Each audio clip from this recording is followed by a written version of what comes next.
Honra y recompensa. Audiolibro de John Bevere. Cómo atraer el favor y la bendición de Dios. Honra y recompensa. Capítulo 7. Honrar a los líderes civiles.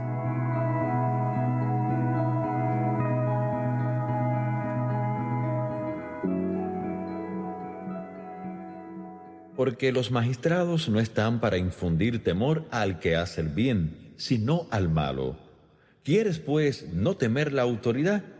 Haz lo bueno y tendrás alabanza de ella, porque es servidor de Dios para tu bien. Pero si haces lo malo, teme, porque no en vano lleva la espada, pues es servidor de Dios, vengador para castigar al que hace lo malo. Por lo cual, es necesario estarles sujetos no solamente por razón del castigo, sino también por causa de la conciencia. Pues por esto pagáis también los tributos, porque son servidores de Dios que atienden continuamente a esto mismo. Pagad a todos lo que debéis, al que tributo, tributo, al que impuesto, impuesto, al que respeto, respeto, al que honra, honra. Romanos 13, del 3 al 7. Dos veces en el pasaje anterior se llama a la autoridad civil servidor de Dios y se nos manda que le mostremos el debido respeto y honra. Observe también que Pablo hace hincapié en todos ellos, no solo algunos.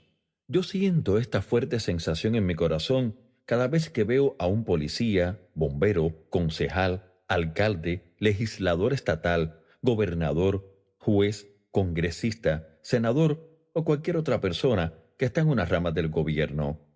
Veo que surgen respeto y honra en mi interior cuando voy a una oficina local, estatal o federal. He llegado a aprender que eso es el temor del Señor que reside en mi corazón. Recientemente me apresuraba a llegar a una importante reunión de personal. El año escolar había comenzado aquella semana y durante los 2 meses y medio anteriores de vacaciones de verano, yo había podido conducir por el vecindario a 35 millas, 56 kilómetros por hora. Sin embargo, cuando comienza la escuela, el límite de velocidad desciende a 20 millas, o sea, 32 kilómetros por hora durante ciertas horas. Al ir con prisa para llegar a la reunión, no observé las luces de advertencia de la zona de velocidad reducida y la crucé a 31 millas, o sea, 49 kilómetros por hora. Vi al policía en su moto que estaba oculto entre los árboles encender sus luces centelleantes y me hice a un lado de inmediato. Él era serio y firme, como lo son la mayoría de los oficiales cuando piden la licencia de conducir y los papeles del seguro.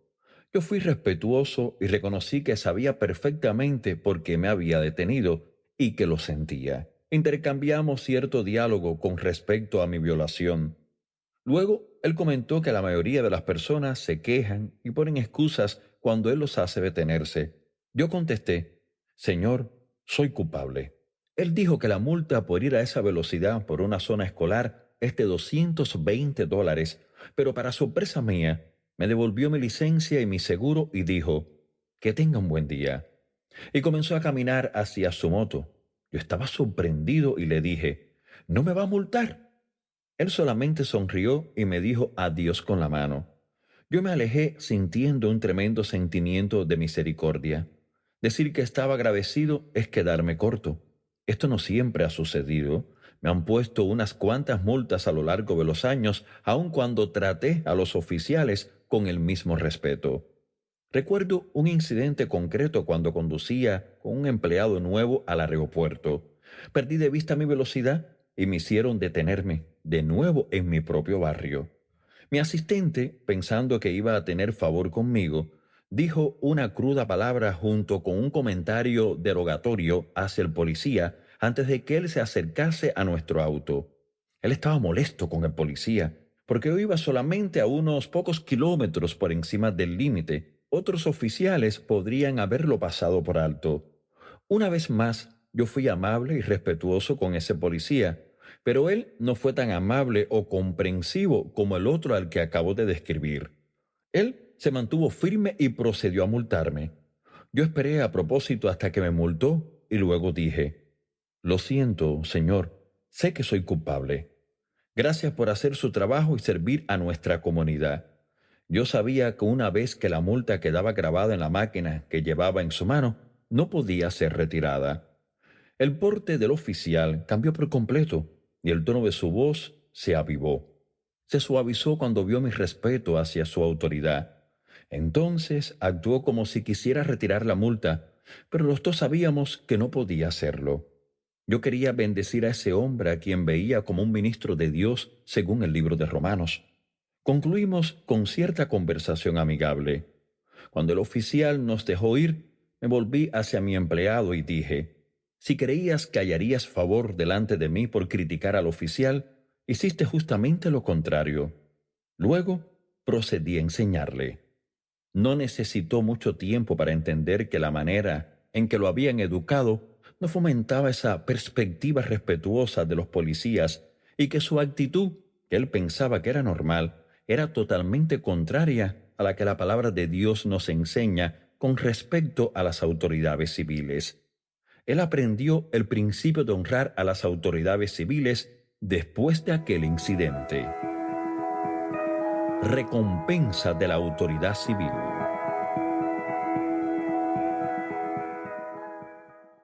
Permita que comparta con usted un testimonio que subraya el aspecto de recompensa de honrar a las autoridades civiles. Yo comencé a viajar a finales de la década del 80. Durante mis primeros años de viajes, hablé unas cuantas veces para una iglesia situada en la región central de Estados Unidos. Ellos eran aproximadamente 150 y estaban estancados. Yo iba año tras año, pero ellos casi no variaban ese número. Finalmente, dejé de ir.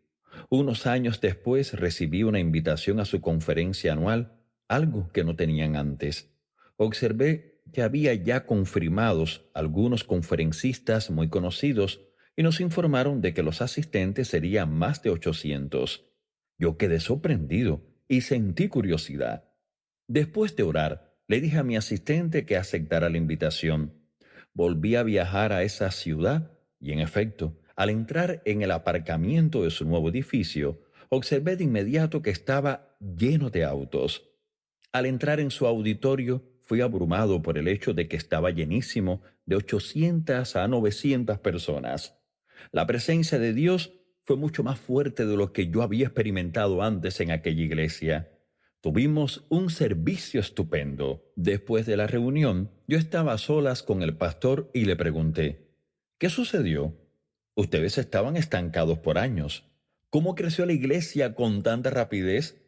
La última vez que estuve aquí fue solo hace 3 años. Sin vacilar, él me dijo cuál había sido el punto clave. John, me dijo, me cansé tanto de oír a mi gente quejarse por tener que pagar sus impuestos y lo equivocados que estaban nuestros líderes civiles, que tuve que hacer algo al respecto. Así que lo puse en oración y Dios me dio una idea. Él fue a los oficiales locales y les preguntó cuál era su mayor necesidad. Ellos compartieron con él que su departamento de bomberos necesitaba máscaras especiales para que los bomberos pudieran ver a través del humo.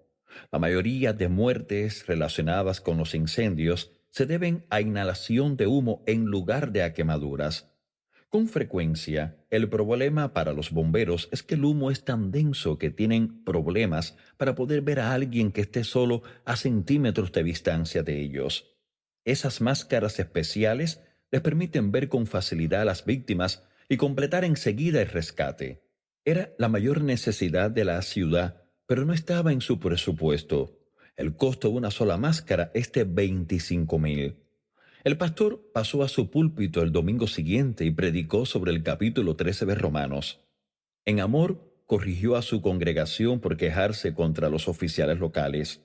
Le dijo a su congregación que ellos eran servidores de Dios y que los creyentes no podían ser bendecidos al intentar reducir la cantidad de sus impuestos y deshonrar a los líderes civiles.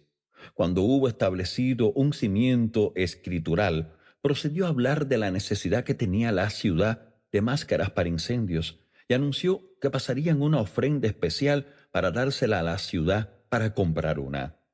Le dijo a su congregación que era una buena manera de honrar a quienes Dios había puesto para servirles en ese puesto. La iglesia respondió al arrepentirse de su actitud y dio una ofrenda de $25,000. El pastor llamó al alcalde y le preguntó si podía reunir a los líderes de la ciudad aquella semana, porque su iglesia iba a darles el dinero para comprar la máscara. Al llegar al ayuntamiento, el pastor y sus líderes quedaron sorprendidos por la cantidad de oficiales y trabajadores que asistieron a aquella presentación para ser testigos de aquel increíble gesto de honra. Antes de entregar el cheque, leyó en Romanos 13 y compartió cómo los miembros de su iglesia agradecían el trabajo de los oficiales y trabajadores locales y que los consideraban ministros de Dios. Les dio las gracias por todo lo que estaban haciendo para proteger y servir a las personas de la comunidad. Todos se vieron abrumados por la honra y la generosidad que la iglesia había demostrado. Con frecuencia comunicamos honra mediante las ofrendas económicas. Recuerde, honra es valorar. Pondremos nuestro dinero en aquello que valoramos. Luego el pastor me dijo, varios meses después tuvimos la dedicación de nuestro nuevo edificio. Muchísimos trabajadores y oficiales asistieron. Muchos fueron salvos y tomaron la decisión de asistir a nuestra iglesia. Es lo que nos abrió de par en par esta comunidad. Debemos recordar que Jesús dijo que quien reciba, honre a un profeta, por cuanto es profeta, recibirá recompensa de profeta. Él hablaba concretamente de la autoridad eclesial, pero recuerde que las leyes espirituales de la autoridad a menudo traspasan las fronteras hasta todas las áreas de autoridad. Por tanto, podría decirse también, quien honra la autoridad civil, por cuanto es autoridad civil, recibirá la recompensa que conllevan las autoridades civiles. ¿Cuál es su recompensa? La respuesta es la llave de la comunidad. Ellos son las puertas naturales de nuestros pueblos, ciudades, estados y naciones, y eso es dado por Dios. ¿Cuántas comunidades y naciones podrían ser abiertas de par en par para la entrada del Evangelio si todas las iglesias se unieran para honrar a sus líderes gubernamentales en lugar de criticarlos y tratar de no pagar los impuestos? Un lavado de cara.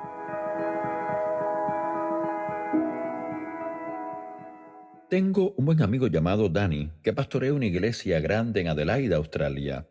El año pasado, mientras predicaba en su conferencia, él compartió conmigo una notable historia. Él se puso delante de su iglesia y compartió su deseo de honrar a quienes en aquella ciudad trabajaban para servir y proteger. Después de mucho pensamiento y oración, él sintió que la mayor necesidad estaba en el sistema escolar de las escuelas de secundaria. Así que buscó la escuela más deteriorada en la ciudad. Su edificio y sus patios era un completo desastre. Acudió a los líderes y les preguntó si su iglesia podría ir un sábado y hacer un inmenso lavado de cara. Ellos estuvieron de acuerdo. Él compartió con su iglesia la visión de honrar a la ciudad. Pidió a todos los carpinteros y comerciantes que donaran sus talentos para ese único día. Luego pidió al resto de la iglesia que diera su trabajo. Los líderes de la iglesia organizaron el inmenso trabajo durante varias semanas. Se compraron los materiales y el equipo para asegurar que aquella escuela se viera como nueva. Luego me enseñó un video del gran día. Vi a los carpinteros quitar las áreas desgastadas, a los trabajadores agarrando taquillas y sustituyéndolas por otras nuevas, muchos hombres y mujeres lijando, dando golpes de martillo y pintando. Los vi poniendo pizarras nuevas, instalar nuevo equipo, sanear los patios y poner césped nuevo y plantas, arbustos y flores. Se hizo un video de una vista general de la escuela antes de comenzar el trabajo y otro inmediatamente después del día de la renovación. Era sencillamente increíble. Parecía totalmente nueva. La iglesia estaba muy emocionada por haber servido a la ciudad. Una cosa siempre es segura: el gozo que llena el corazón cuando se honra a quienes no lo esperan. Ellos sintieron que su recompensa era la satisfacción de ser capaces de ayudar a esa ciudad en el nombre del Señor Jesucristo. Sin embargo, hubo una recompensa aún mayor. El primer ministro de Australia, John Howard, oyó de lo que hizo esa iglesia para bendecir a su ciudad y anunció que visitaría la iglesia para darles las gracias personalmente. Yo vi el video de aquel líder nacional en la iglesia expresando su más sincera gratitud. Como resultado, esta iglesia es una de las iglesias más respetadas en toda la ciudad. Su reputación e influencia aumentaron de manera inmensa en la comunidad y en la nación. Y ese no es el final. Se creó un impulso multiplicado cuando el pastor Danny comenzó a compartir la historia de la renovación. Como respuesta, muchas otras iglesias han iniciado sus propios proyectos. Ya han sido renovadas más de 200 escuelas en Australia, Inglaterra, Suecia, Singapur y Malasia. La iglesia del pastor Danny también ha continuado con su enfoque en la comunidad, renovando la prisión local para mujeres. Durante el proyecto, la iglesia desarrolló una relación de trabajo con el Departamento de Servicios del Correccional, que dio como resultado el que se otorgaran a prisioneras visitas de día para asistir a la iglesia. Muchas mujeres ahora son salvas y tienen reuniones en la prisión. Una buena reputación. Puede que se pregunte por qué es tan importante tener una buena reputación en la ciudad. La razón es sencilla. Lo primero es que es escritural. El apóstol Pablo afirma sobre el líder eclesial que tenga buen testimonio de los de afuera para que no caiga en descrédito y en lazo del diablo. Primera de Timoteo 3:7. Desacreditamos el evangelio al no tener una buena reputación entre quienes están fuera de la iglesia. Esto a su vez obstaculiza el avance del evangelio, lo cual es el lazo del diablo. Un no creyente en Roma escribió a los cristianos de la iglesia del primer siglo: ellos pasan sus días en la tierra, pero son ciudadanos del cielo. Ellos obedecen las leyes y al mismo tiempo sobrepasan las leyes por medio de sus vidas. Carta a Diognetus, capítulo 5. El libro de Hechos registra esta afirmación sobre la iglesia en Jerusalén. Mas el pueblo, fuera de la iglesia, los alababa grandemente. Hechos 5:13. ¿Por qué los ciudadanos los alababan grandemente? Debido a su estilo de vida superior. Un aspecto de la verdadera santidad es la capacidad para elevarse hasta el nivel de pensamiento y conducta del reino. Alguien puede preguntar: pero John, ¿debemos hacer concesiones al Evangelio para honrar y alcanzar a las autoridades civiles? Claro que no. Juan el Bautista advirtió a Herodes de su impiedad porque dormía con la esposa de su hermano. De hecho, esa fue la razón de que le cortaran la cabeza.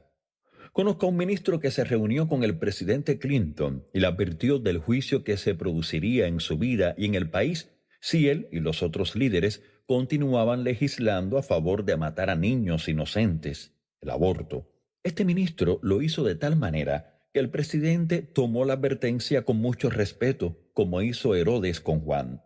Herodes temía a Juan como profeta. Hacia los oficiales muchos tienen actitudes de superioridad, crítica y juicio, actitudes que están lejos de la honra. Sadrac, Mesac y Abednego hablaron con honra al rey, aunque hablaron en contra de su idolatría. Un contraste. Mi esposa tuvo un sueño que no olvidaré nunca.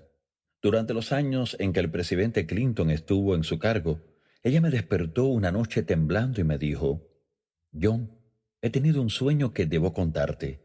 Dios habla a Lisa frecuentemente mediante sueños. Me dijo: tú y yo estábamos en un auditorio inmenso escuchando a un ministro. No sé quién era ese ministro, pero era popular entre los cristianos. Él hablaba contra el presidente Clinton y lo difamaba. Decía una y otra vez lo malo que era. La mayoría de la congregación gritaba con entusiasmo: «Amén», reafirmando lo que él decía. Tú y yo estábamos incómodos. Continuó. Entonces vi entre las sombras a un hombre levantarse y salir por la parte trasera del gran auditorio. Sentí que debía seguirlo. Cuando entré al vestíbulo del edificio, él se volvió y me miró. Era el presidente Clinton. Estaba abrumado de tristeza, dolido, y luego se desplomó. Entonces dijo, John, yo sabía en mi sueño que él había acudido a la iglesia en busca de apoyo y ayuda, pero la iglesia se burlaba de él. Estaba vacía de verdadero amor y compasión. Dios me estaba mostrando que estábamos endureciendo su corazón, haciendo que se alejara de lo que necesitaba tanto para él personalmente como para el país. Comparemos este sueño con un amigo mío que pastorea una iglesia grande en el oeste y también dirige el Centro Nacional de Oración en la capital de nuestro país. Dios ha puesto en su corazón ministrar al Senado, el Congreso y a otros líderes en Washington. Él viaja a Washington, D.C. unas 22 semanas por año. Sin embargo, su iglesia de miles de personas continúa progresando y creciendo. Él ha compartido conmigo, John, me reúno con esos líderes para hacer una cosa y una sola cosa, darles las gracias por servir a nuestro país y preguntarles si puedo orar por ellos. Él ha compartido conmigo muchas veces que necesita enseñar a pastores y grupos de iglesias cómo tratar a los representantes del gobierno cuando llegan para hacer una visita. Con frecuencia, tiene que derribar la actitud de crítica que ellos tienen hacia sus líderes antes de encontrarse con ellos. Son considerados liberales y eso ciega los ojos de ellos al hecho de que Dios dice que honremos y oremos por esos líderes. Luego, me dijo que las congregaciones quedan frecuentemente sorprendidas por lo tiernos y abiertos que son los líderes. Eso surge del hecho de que las congregaciones han llegado a honrarles en lugar de pedirles algo o darles sus opiniones. Permite que comparta dos testimonios que recibí de él. Cuando los lea, por favor entienda que los dos líderes de quienes él habla son considerados muy liberales. Yo me había reunido con este congresista unas cuantas veces antes. Teníamos un grupo de una iglesia de edades universitarias. Ellos eran músicos y el congresista nos invitó a su oficina, donde él y algunos miembros de su personal también se reunieron con nosotros. Comenzamos a dialogar con él con nuestra presentación estándar. Esto implica que le dimos las gracias por su servicio a las personas de su distrito y por servir a nuestro país con tanta fidelidad. Él entonces compartió algunos pensamientos y nos hizo algunas preguntas. Enseguida yo le pregunté si le importaría que cantásemos y luego orásemos por él, y él dijo que sí. Cuando comenzamos a cantar, se podía sentir la unción descender en la sala, y pronto todos tenían lágrimas en sus ojos. Después de cantar una canción patriótica y otra gospel, terminamos con oración. Fue tan impactante que cuando terminamos nadie podía decir nada, incluyendo al congresista. Finalmente, él me miró y trató de describir con su lenguaje corporal lo que sentía y lo conmovido que estaba, pero no pudo. Finalmente dijo, Pastor, usted sabe que tengo en casa dos hijos jóvenes. Yo en realidad necesito hacer que regresen a la iglesia. ¿No es cierto? Y con eso compartió su gratitud hacia nosotros por haber ido. Otra historia que él compartió conmigo sobre un congresista es la siguiente. La primera vez que me reuní con este congresista nos llevaron a su oficina con unos 15 intercesores de una iglesia y su pastor. Yo podía decir por su lenguaje corporal que no estaba seguro de lo que queríamos, ya que éramos un grupo eclesial y representábamos al Centro Nacional de Oración. Él mostró muy buena disposición y luego nos preguntó qué podía hacer él por nosotros. Yo procedí a decirle que no estábamos allí para recibir nada de él, sino que habíamos ido sencillamente para darle las gracias por su servicio a nuestro país y luego orar por él antes de irnos. Él entonces se relajó y dijo, «Esto es un regalo para mí». Luego pasó a describir lo que tiene que pasar cada día cuando acuden personas a su oficina y piden dinero. Dijo que se imagina una lectura digital en la pared que va sumando todo el dinero que le piden cada día. Luego se volvió hacia nosotros y dijo, «Pero ustedes han venido a darme algo hoy. Eso nunca ha sucedido antes». Entonces oramos por él, y cuando terminamos, él dijo, «¿Les importaría orar también por los miembros de mi personal?». Así que entraron y también oramos por ellos. Cuando terminamos, él miró su reloj y dijo, «Acaban de cancelar una reunión.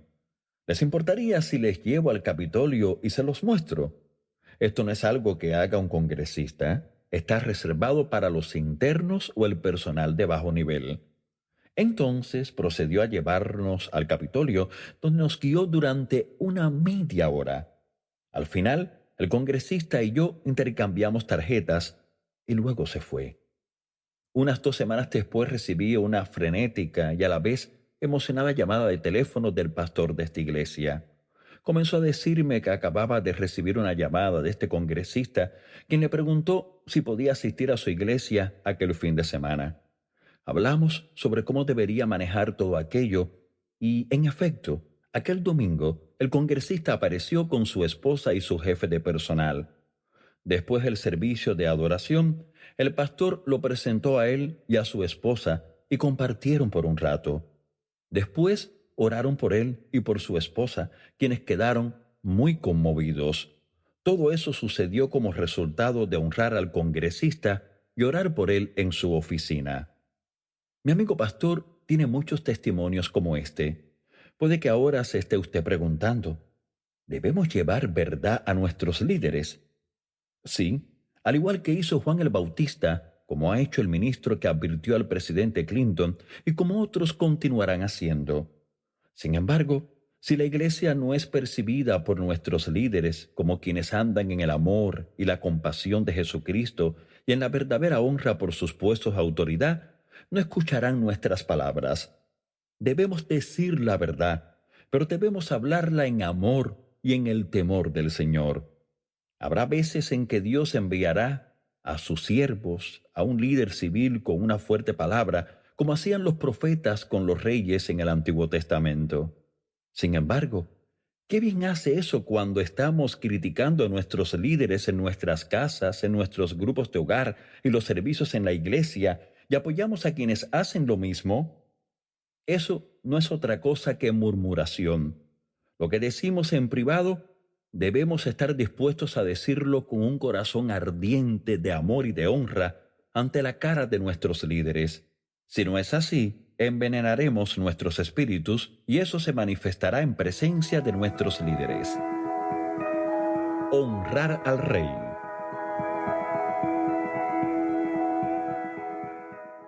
Escuche las palabras del apóstol Pedro. Él dice, temed a Dios, honrad al Rey. Primera de Pedro 2:17. Pedro está diciendo, ¿cómo pueden decir que temen a Dios a quien no ven, cuando no pueden honrar al líder sobre el que Dios ha puesto su autoridad y a quien sí ven? Si tenemos a Dios, honraremos a los líderes, sean civiles, sociales, familiares o eclesiales. Como dijimos en el capítulo anterior, en Norteamérica le decimos al líder, tendrá usted que ganarse mi respeto.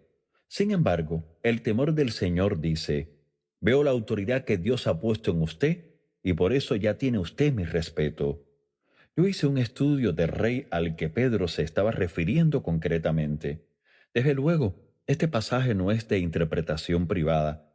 Sus palabras están dirigidas a todos los creyentes a lo largo del curso del tiempo para que honren a los líderes de su país. Sin embargo, en el caso de Pedro era Herodes Agripa I, un líder muy corrupto y egoísta. Este hombre llegó al poder en el año 37 después de Cristo, después de la resurrección de Jesús, y lo hizo mediante la astucia y el tacto. Con su previsora inteligencia, cultivó todos los medios que pudieran conducir a su propio ascenso. Una maniobra política clave después de que el emperador romano Calígula fuese asesinado era ayudar a Claudio a subir al trono. Claudio recompensó su astuto movimiento político y confirmó a Agripa en su posición de gobierno y añadió los territorios de Judea y Samaria. Él se convirtió en gobernador de un reino tan grande como el de su abuelo Herodes el Grande. Durante su gobierno, Herodes Agripa se vio obligado a tomar partido en la lucha entre el judaísmo y la secta cristiana. Sin vacilación, asumió el papel de cruel perseguidor de los cristianos. Leemos en el Nuevo Testamento, en aquel mismo tiempo el rey Herodes, Agripa I, echó mano a algunos de la iglesia para maltratarles, y mató a espada a Jacobo, hermano de Juan. Y viendo que esto había agradado a los judíos, procedió a prender también a Pedro. Hechos 12, del 1 al 3. Este gobernante era cruel con los creyentes porque eso servía a sus propósitos políticos y le daba favor con los judíos. Había matado a Jacobo, uno de los 3 apóstoles más íntimos de Jesús, y tenía intención de matar a Pedro. Los planes de Agripa de ejecutar a Pedro se vieron frustrados por las oraciones y la obediencia de la iglesia. Ver versículos del 5 al 19. Su liberación fortaleció de manera importante a los creyentes. La recompensa de su obediencia se encuentra en el pasaje. Pero la palabra del Señor crecía y se multiplicaba. Versículo 24. Las constantes oraciones de los santos y su obediencia al honrar a la autoridad tuvieron un impacto mayor en el curso de los eventos. Cuando seguimos leyendo, vemos que Herodes Agripa I estableció un día en el cual él aparecía delante del pueblo, se sentaba en su trono con ropas reales y daba un discurso público. Y el pueblo aclamaba gritando, «Voz de Dios y no de hombre». Al momento, un ángel del Señor le hirió, por cuanto no dio la gloria a Dios, y expiró comido de gusanos. Ver versículos 22 y 23. Llegó el juicio, pero fue por la espada del Señor y no por el pueblo de Dios. Dios es quien juzga a las autoridades. Se nos manda orar por esos líderes y honrarles.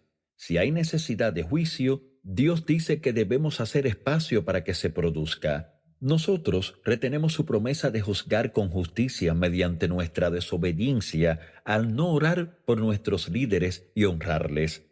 Así que, en efecto, quitamos precisamente lo que nuestro país o comunidad necesita, la intervención divina. Un ejemplo actual. Esto mismo sucedió recientemente en el país de Nigeria. Un líder malvado, Sani Abacha, llegó al poder en el año 1993, anulando las elecciones generales y encarcelando a su presunto ganador, Moshood Abiola. Luego ejecutó a muchos de los líderes democráticos y comenzó su gobierno dictatorial. Muchas personas inocentes fueron asesinadas durante su liderazgo y aproximadamente 3.000 millones de dólares fueron malversados hacia sus propias cuentas en Europa. Tengo un buen amigo pastor, Mark, que frecuentemente viaja a Nigeria. Él ha hecho amistad con 2 de los principales pastores nigerianos, Ea Agdoye y el obispo David Oyedepo, quienes son responsables de un inmenso movimiento cristiano. Sus reuniones mensuales de oración tienen una asistencia regular de 1 millón de creyentes. 2 veces al año tienen reuniones de oración especiales, una en junio y la otra en diciembre, y en ambas se sobrepasan los 2 millones de personas. Mi amigo, junto con otros que frecuentemente visitan este país, me dice que los creyentes en Nigeria respetan y honran mucho a sus autoridades civiles. Por otro lado, oran diligentemente por sus líderes y para que la justicia reine en su país. El pastor Mark me dijo que en la reunión de oración mensual a principios de 1998, un tercer pastor nigeriano muy conocido del norte, el pastor Emmanuel Kure, vio las nubes abrirse y aparecer a 2 ángeles con espadas gigantes. Dios demostró que los días de Abacha estaban contados. De hecho, él profetizó que sucedería en 3 meses. No habría escapatoria si él no se arrepentía. Abacha envió una ofrenda de paz, una inmensa suma de dinero, con la esperanza de cambiar esa profecía. El pastor Kure compartió con Mar que el Señor le dijo, «No lo toques, para que su lepra, la de Abacha, no venga sobre ti». El pastor Kure entonces le envió decir que tenía que arrepentirse y volverse al Señor. Dios abrió la puerta para que el pastor que dirige la reunión de oración, Ea Adeboye, hablara con el presidente Abacha. Él también le advirtió que si no se arrepentía, sería quitado de su puesto por la muerte. Durante la gran reunión de oración en junio de 1998, 3 meses después de que Kure viera a los ángeles, el pastor Adeboye le dijo a la congregación que desearan unos a otros feliz año nuevo. La audiencia quedó un poco perpleja. Él les dijo que el yugo era roto y que habría danza en las calles. A las 24 horas de esa proclamación, El presidente murió de modo inesperado de un ataque al corazón. Una noticia decía, la cual obtuve del Internet. Según la BBC, la radio estatal citó noticias locales que decían que los nigerianos celebraban en las calles de todo el país la noticia de su muerte. Las personas en la reunión de oración comprendieron que Adeboye se refería al yugo del gobierno del dictador. En el momento de escribir esto, Nigeria tiene a un cristiano en el puesto de presidente que considera a los dos pastores principales líderes espirituales. El país está experimentando un gran mover de Dios. De hecho, el evangelista Reinhard Bonnke no tenía permitida la entrada al país durante el gobierno de Abacha. Después de su muerte, el nuevo presidente Olusegun Obasanjo invitó a Reinhard a su investidura. Allí el presidente reabrió el país a él. La primera cruzada de Reinhard Bonnke se produjo en octubre de 1999.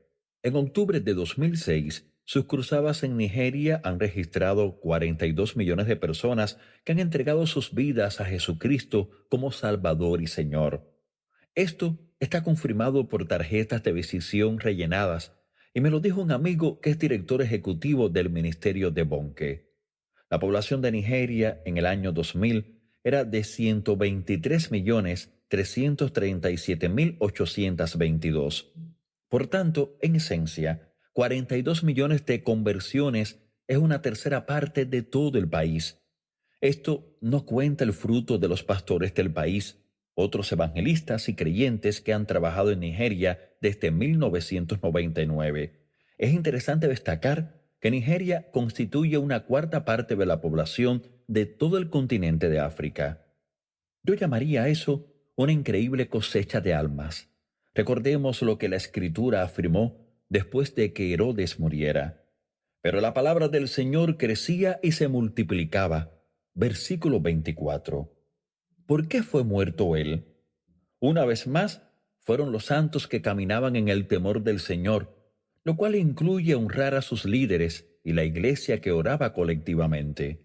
Cuando el pueblo de Dios honre a quienes están en autoridad, ore por ellos y camine en obediencia a la palabra del Señor, entonces veremos grandes derramamientos del Espíritu de Dios en nuestros pueblos, ciudades y naciones. ¿A qué estamos esperando?